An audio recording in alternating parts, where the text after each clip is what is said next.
അസ്സലാമു അലൈക്കും. പ്രിയമുള്ള സഹോദരങ്ങളെ, നിസ്കാരത്തിൽ അവസാനത്തെ അത്തഹിയ്യാത്തും സ്വലാത്തും കഴിഞ്ഞതിനു ശേഷം വളരെ മഹത്തായ ഒരു ദുആ നാം നിർവഹിക്കുന്നു. എന്നാൽ നമ്മിൽ പല ആളുകൾക്കും ഈ ദുആ അറിയില്ല, അല്ലെങ്കിൽ അതിന്റെ ആശയം അറിയില്ല.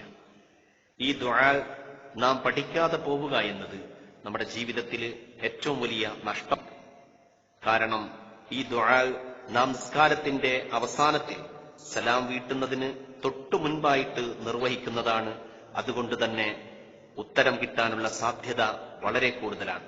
മാത്രമല്ല, ഈ ദുആ നിസ്കാരത്തിന് ശേഷമുള്ള ദുആയേക്കാൾ ശ്രേഷ്ഠമാണെന്ന് മഹാന്മാരായ പണ്ഡിതന്മാർ പഠിപ്പിക്കുന്നു.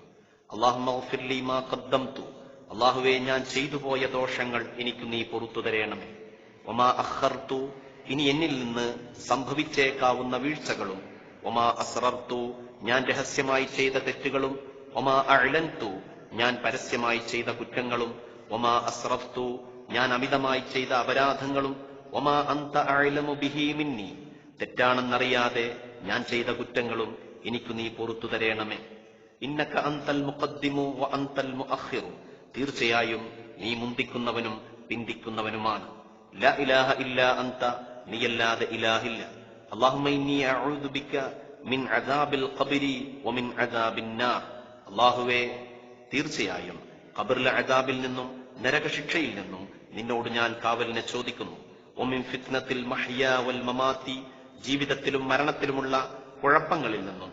വ മിൻ ഫിത്നത്തിൽ മസീഹിദ് ദജ്ജാൽ, ദജ്ജാലിന്റെ ഫിത്നയിൽ നിന്നും നിന്നോട് ഞാൻ കാവലിനെ ചോദിക്കുന്നു.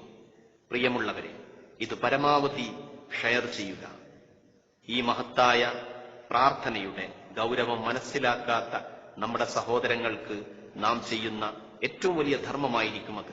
കാരണം നബി സല്ലല്ലാഹു അലൈഹി വസല്ലമ പറഞ്ഞു, ഏറ്റവും വലിയ സ്വതക്ക ഒരാൾ ഒരു ഇൽമു പഠിക്കുകയും അത് തന്റെ മുഅ്മിനായ സഹോദരന് പഠിപ്പിച്ചു കൊടുക്കലുമാണ്.